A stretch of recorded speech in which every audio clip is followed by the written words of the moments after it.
Then Jacob called his sons and said, Gather yourself together, that I may tell you what shall happen to you in days to come.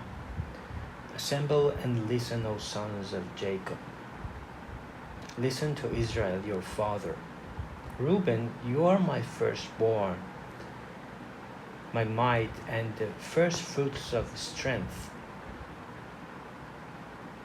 preeminent in dignity and preeminent in power. Unstable as water, you shall not have preeminence. Because you went up to your father's bed, then you defiled it. He went up to my couch. Simeon and Levi are brothers. Weapons of violence are their swords. Let my soul come not into their counsel. O my glory, be not joined to their company. For in their anger they killed men, and in their willfulness they hamstrung oxen. Cursed be their anger, for it is fierce, and their wrath, for it is cruel. I will divide them in Jacob and scatter them in Israel. Judah, your brothers shall praise you. Your hand shall be on the neck of your enemies.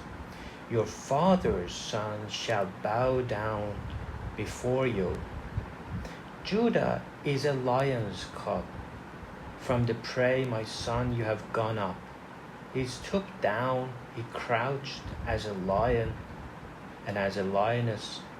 Who dares rouse him? The scepter shall not depart from Judah, nor the ruler's staff from between his feet, until tribute comes to him, and to him shall be obedience of the peoples.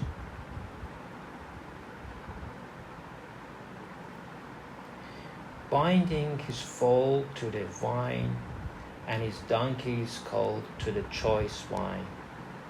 He has washed his garments in wine, and his vesture in the blood of grapes.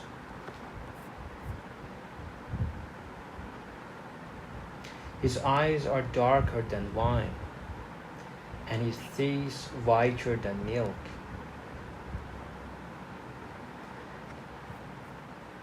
Zebulun shall dwell at the shore of the sea. He shall become a haven for ships, and his border shall be at Sidon.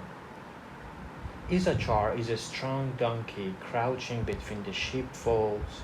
He saw that the resting place was good, and that the land was pleasant, so he bowed his shoulder to bear and became a servant at forced labor. Dan shall judge his people as one of the tribes of Israel.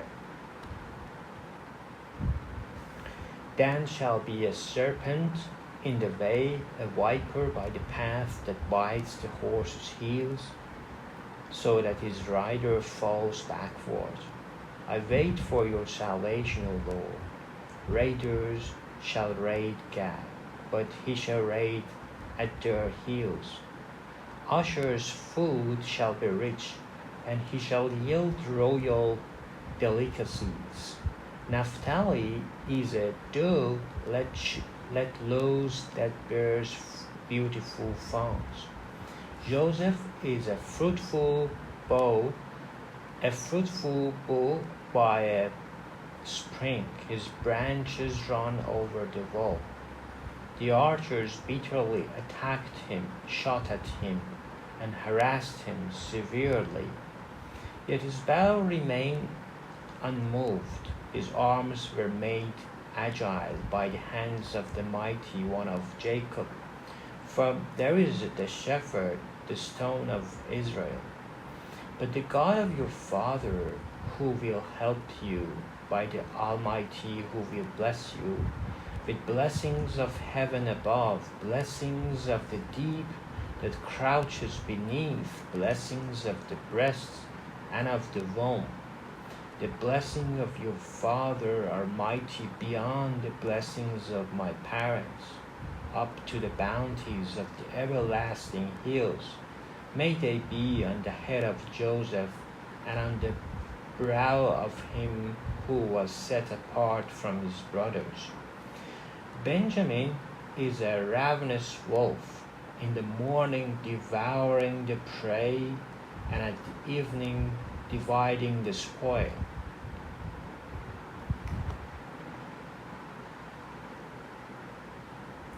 All these are 12 tribes of Israel. This is what their father said to them as he blessed them, blessing each with the blessing suitable to him. Then he commanded them and said to them, I am to be gathered to my people. Bury me with my fathers in the cave that is in the field of Ephron the Hittite, in the cave that is in the field at Machpelah, to the east of Mamre in the land of Canaan, which Abraham bought with the field from Ephron the Hittite to possess as a burying place. There they buried Abraham and Sarah his wife. There they buried Isaac and Rebekah his wife, and there I buried Leah.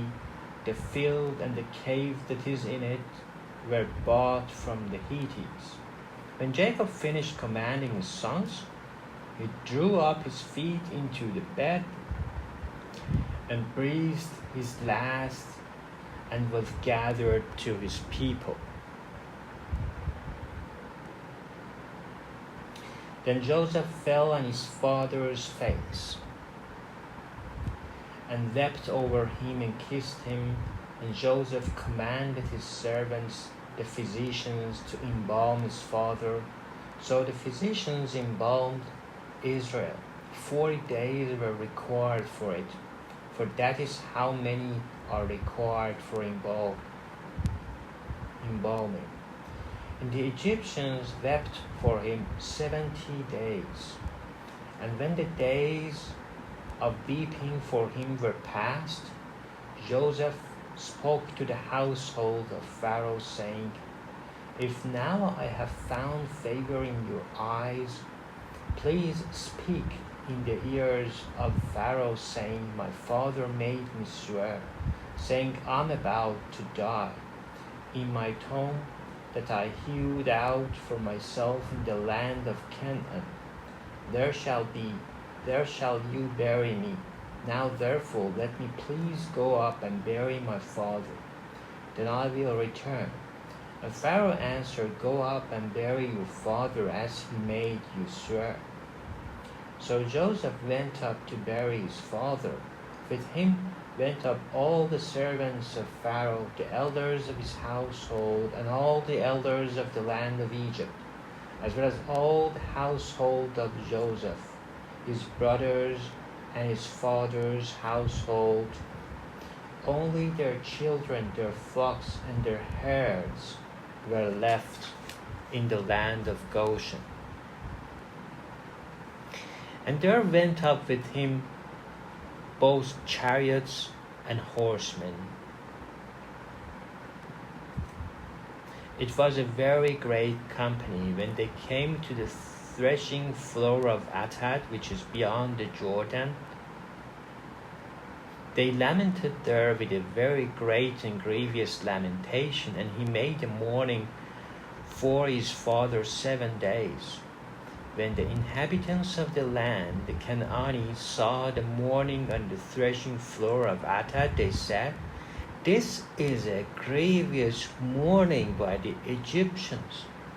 Therefore the place was named Abel Mizraim. It is beyond the Jordan. Thus his sons did for him as he had commanded them. For his sons carried him to the land of Canaan and buried him in the cave of the field at Machpelah, to the east of Mamre, which Abraham bought with the field from Ephron the Hittite, to possess as a burying place. After he had buried his father, Joseph returned to Egypt with his brothers and all who had gone up with him to bury his father. When Joseph's brothers saw that their father was dead, they said, "It may be that Joseph will hate us and pay us back for all the evil that we did to him." So they sent a message to Joseph saying, "Your father gave this command before he died. Say to Joseph, please forgive the transgression of your brothers and their sin, because they did evil to you. And now please forgive the transgression of servants of the God of your father." Joseph wept when they spoke to him. His brothers also came and fell down before him and said, "Behold, we are your servants." But Joseph said to them, "Do not fear, for I am in the place of God. As for you, you meant evil against me, but God meant it for good, to bring it about that many people should be kept alive, as they are today. So do not fear, I will provide for you and your little ones." Thus he comforted them and spoke kindly to them. So Joseph remained in Egypt, he and his father's house. Joseph lived 110 years, and Joseph saw Ephraim's children of the third generation. The children also of Machir, the son of Manasseh, were counted as Joseph's own. And Joseph said to his brothers, "I'm about to die, but God will visit you and bring you up out of this land, to the land that he swore to Abraham, to Isaac, and to Jacob."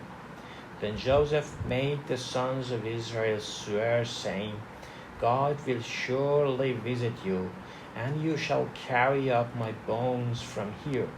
So Joseph died, being 110 years old. They embalmed him, and he was put in a coffin in Egypt.